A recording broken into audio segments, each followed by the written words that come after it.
Les villes françaises dites moyennes connaissent aujourd'hui un regain d'intérêt.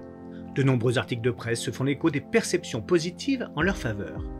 Elles sont souvent décrites comme des villes à taille humaine bénéficiant d'une offre satisfaisante de commerce, de services de santé et d'un accès plus facile à l'environnement.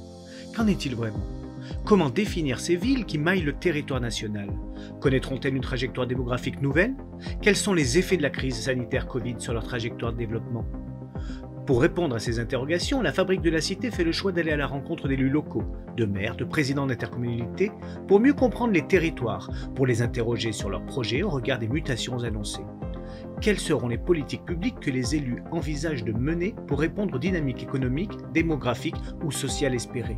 Ces échanges s'inscrivent dans le cadre de la deuxième édition des Rencontres des villes moyennes organisées à Cahors par la Fabrique de la Cité les 26, 27 et 28 octobre 2021.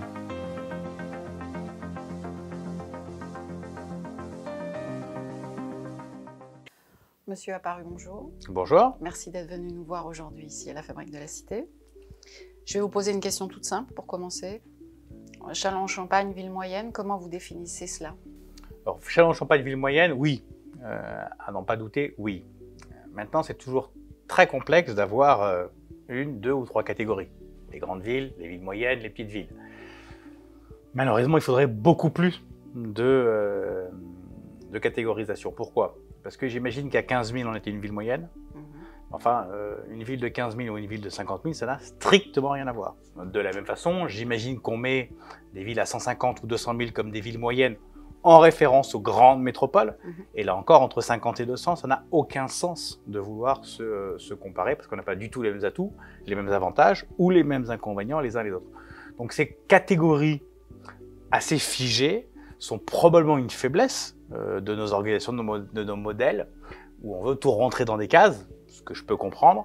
Et en tout état de cause, oui, Châlons est probablement une ville moyenne qui peut se comparer à des villes de 40, 45 000, 50 000 habitants, probablement 60.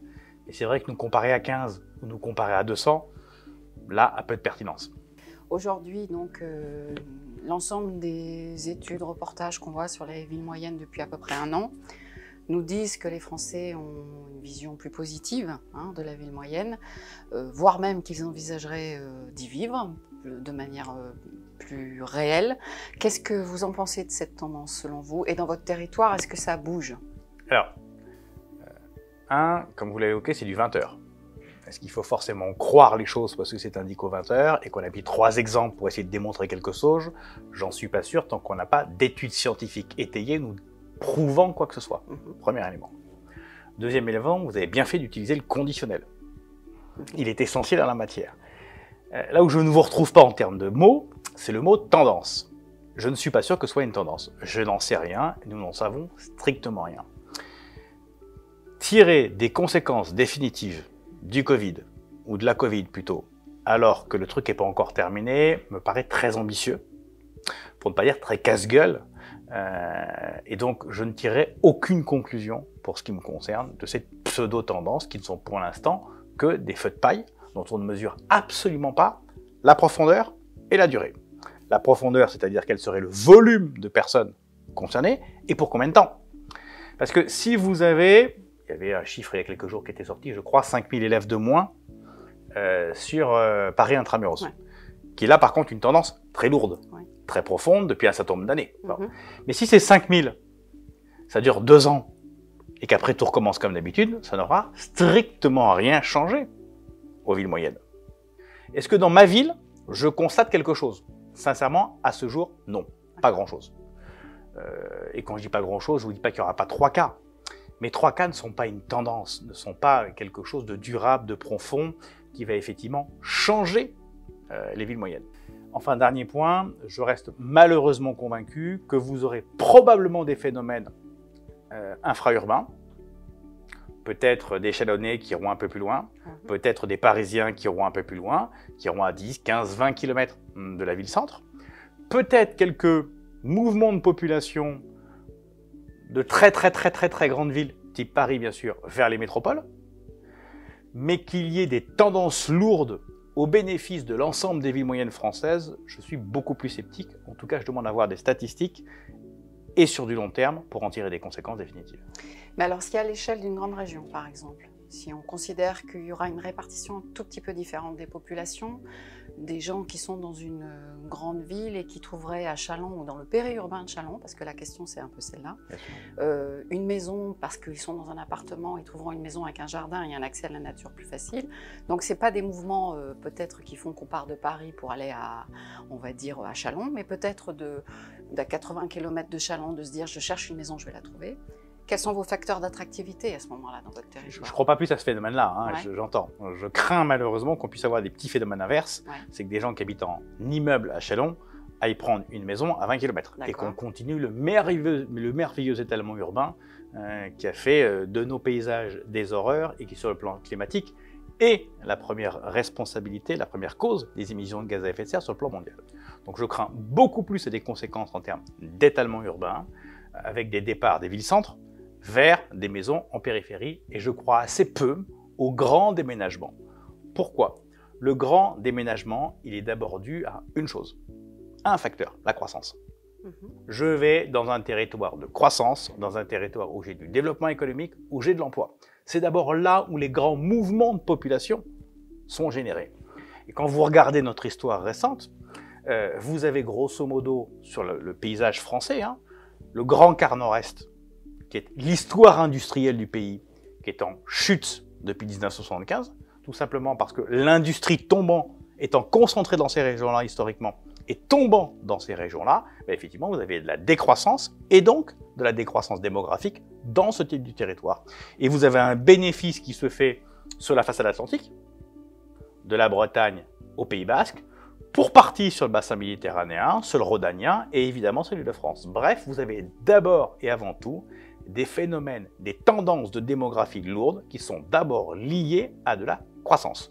Je vais dans des terres de croissance. Et depuis, là encore, hein, la désindustrialisation française, les conséquences géographiques sont d'abord au détriment du Grand Quart Nord-Est et au bénéfice de territoires qui étaient beaucoup plus pauvres avant et qui se sont enrichis de croissance, principalement les grandes métropoles, parce que c'est là où on a eu les développements universitaires, c'est là où on a le développement de services, c'est là où on a tout ce type de développement-là qui ont généré beaucoup de croissance. En revanche, on sait aujourd'hui quand même que les populations, enfin les territoires vieillissent, on va dire, et les populations qui sont dans la période où elles arrivent à la retraite, voire elles sont en recherche de soins, de services, de proximité, elles ont quand même la tentation parfois de racheter des appartements de bonne qualité, proche d'un centre-ville, proche de l'hôpital, etc. Chez vous, vous pensez qu'il y aura cette tendance? C'est un phénomène qu'on note, Ouais. Et c'est un phénomène qu'on sent, qu'on perçoit, où on a effectivement des demandes d'un petit volume de personnes âgées voulant se retrouver proche des services. En gros, je vieillis et j'ai envie effectivement peut-être d'être moins seul, d'être moins isolé, d'être moins en risque, et donc de me rapprocher d'une pharmacie, d'un médecin, d'un centre commercial, pour pouvoir faire tout le plus facilement possible et vieillir le plus longtemps possible à domicile. Garder mon indépendance versus la dépendance, entre guillemets, de ce point de vue-là. Donc oui, ce sont des phénomènes qui existent. Là encore, ce que l'on vient d'évoquer, ce sont des soldes globaux. Ça ne veut pas dire que personne ne vient en centre-ville. Ça ne veut pas dire qu'on n'a pas une nouvelle attractivité des centres-villes qu'on perçoit. Mais ça signifie aussi que le taux de départ versus le taux d'arrivée, il est encore en solde négatif. Et ce que l'on mesure principalement pour nos politiques publiques, c'est évidemment qu'il faut s'adapter à des petits sujets, très importants pour les personnes qui les vivent, mais petits en termes de volume. Exemple, les personnes âgées que vous évoquez.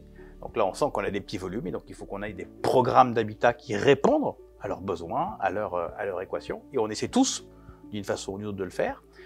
Et puis, il faut évidemment s'occuper de quelque chose de plus macro, de plus massif. Ce sont les grands soldes qu'on a évoqués il y a quelques instants. Et donc, à l'échelle du Grand Est, cette fois, est-ce que vous discutez entre élus de ce genre de choses? Est-ce que vous construisez des coopérations, ou est-ce qu'au contraire, avec ce phénomène de compétition entre les territoires, est-ce que c'est plus difficile? C'est difficile. On ne va pas se raconter l'histoire. C'est difficile parce que toutes les villes moyennes, quelles qu'elles soient, ont évidemment des problématiques peu ou prou identiques et ont une volonté d'attractivité. Et cette attractivité peut souvent se faire au détriment des autres. Et donc les concurrences locales, elles existent et elles sont fortes. Si encore on veut prendre une échelle un tout petit peu plus haute, quels sont les phénomènes qu'on peut observer depuis de très grands nombres d'années? Vous vous souvenez peut-être d'un livre qui date, je crois, de 1947, et qui s'appelait, livre très célèbre, Paris et le désert français. Bon. Paris et le désert français, c'est terminé. Tant mieux. On a 5, 6, 7 métropoles qui se sont construites sur le territoire national. Quand je dis construites, on a compris de l'importance sur le territoire national, que sont Toulouse, Bordeaux, que sont Nantes, que sont évidemment Lille, évidemment Lyon, évidemment Marseille. Bon. Donc vous avez ces grandes métropoles. Et donc on a aujourd'hui Paris et ces grandes métropoles. Malheureusement, ce phénomène-là, qui est parfait pour la France sur le plan européen, parce qu'on a plein de villes compétitives sur le plan européen, ça ne s'est pas fait de Paris vers les grandes métropoles. Paris a gardé toute sa puissance et n'a rien abandonné en matière. Ça s'est fait par aspiration des villes moyennes vers les métropoles. Et donc, en gros, on avait un déséquilibre, Paris et le reste. On a un autre déséquilibre, toujours Paris, plus des métropoles, et ça s'est fait au détriment de l'ensemble des réseaux des villes moyennes. Vous rajoutez à ça, évidemment, des concurrences loco-locales. Nous, on est dans un territoire où j'ai Épernay à 40 bornes, j'ai Reims à 30 bornes, et évidemment que les trois, on a du mal à s'entendre. Ce qui est de mon point de vue une erreur stratégique. Pourquoi? Tout simplement parce que quand vous êtes quelque part coincé entre Paris et Strasbourg, si effectivement vous ne vous mettez pas un tout petit peu ensemble, vous avez un risque de double aspiration, une aspiration par Paris et une aspiration par Strasbourg qui est devenue notre capitale régionale. Et donc ces trois, qui sont trois nains, qui sont trois petits par rapport aux deux gros qui sont là, s'ils ne se mettent pas un peu ensemble pour travailler, ça ne marchera pas. Mais à condition qu'on se mette vraiment ensemble. Et quand je dis vraiment ensemble, c'est qu'on aille très loin dans la comparaison. Ça peut pas être « je picore ce qui m'intéresse chez le voisin ». Je te prends un bout d'hôpital, tu me prends un bout de machin, etc. Ça ne peut pas fonctionner comme ça. Il faut un vrai deal de territoire. C'est possible quand les villes sont assez proches. C'est possible quand on peut essayer de créer une espèce de territoire commun et un territoire qui soit évidemment un territoire vécu par les habitants. Si c'est uniquement une construction d'élus, ça ne sert strictement à rien.